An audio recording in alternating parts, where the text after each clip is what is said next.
জাতীয় দলে ফিরতে হলে ঘরোয়া ফুটবলে পারফর্ম করা ছাড়া অন্য কোনো পথ নেই গোলরক্ষক আনিসুর রহমান জিকোর সামনে।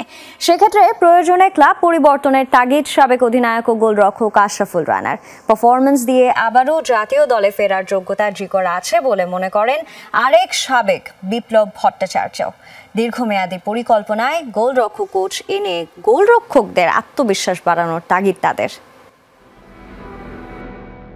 শেষ মুহূর্তে গোল হজম করে সমীকরণ ওলটপালট করে দেওয়ার পুরনো অভ্যাস বাংলাদেশের।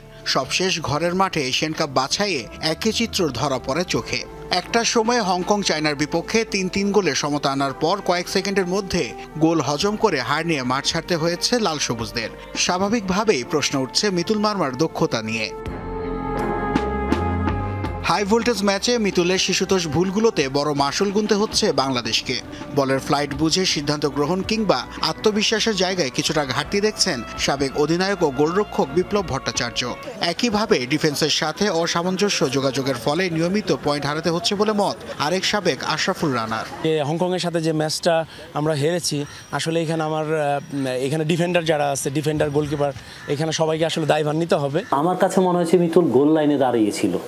মিতুল যখন বলটা ট্রাভেল করেছে মিতুল যদি এক স্টেপ দুই স্টেপ সামনে থাকতো, যে বলটা জাস্ট ফিনিশিং করেছে ওইখানে মিতুল যদি এক দুই স্টেপ এগিয়ে থাকতো, আমার মনে হয় যে গোলটা করতে পারতো না।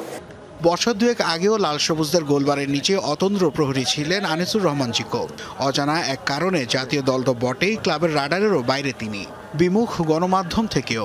অথচ ২০২০ সালে জাতীয় দলের জার্সি গায়ে চাপানো এই গোলরক্ষকের প্রাইম টাইম হওয়া উচিত ছিল এই সময়টায়। জাতীয় দল থেকে সে ছিটকে গেছে, কি কারণে তাকে টিমে নিচ্ছে না সেটা হয়তো কোচিং স্টাফ জানে, এবং ক্লাব পর্যায়েও জিকো খেলতে পারছে না। তো অথচ ১ বছর ১.৫ বছর আগেও জিকো বাংলাদেশের বেস্ট চয়েস ছিল। লাস্ট ২ বছর সে কিন্তু বসুন্ধরা কিংসে আছে, সে কিন্তু রেগুলার ম্যাচ পাচ্ছে না। তো একটা গোলকিপারকে অবশ্যই মনে করেন তার হাইয়েস্ট লেভেলে পারফরমেন্স করতে গেলে তাকে রেগুলার ম্যাচ খেলতে হয়। ম্যাচের টাচে থাকতে পারলে তার ফিটনেস লেভেলটা হাই থাকে। তার জাতীয় দলকে এখনও বেশ কয়েক বছর সার্ভিস দেওয়ার সক্ষমতা জিকোর আছে বলে মনে করেন এক সময় কাটার সতীর্থ আশরাফুল রানা। তার আগে ঘরোয়া ফুটবলে নিজেকে প্রমাণের মঞ্চ হিসেবে নিতে হবে তাকে। সেক্ষেত্রে ক্লাব পরিবর্তনের মতো বড় সিদ্ধান্ত নেওয়ার তাগিদ এই সাবেক গোলরক্ষকের।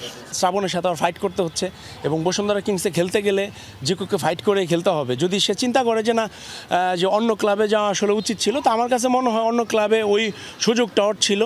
যদি সে রেগুলার যদি অন্য ক্লাবে যদি খেলতে পারতো, তো সেইখান থেকে আসলে কামব্যাক করার বড় ধরনের একটা সুযোগ ছিল। তো আমার কাছে মনে হয় ক্লাব চুজিং একটা বড় একটা ব্যাপার।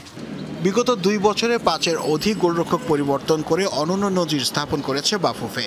দলের গুরুত্বপূর্ণ পজিশনের জন্য দীর্ঘমেয়াদী পরিকল্পনায় গোলরক্ষক কোচ নিয়োগের তাগিদ আশরাফুল রানার।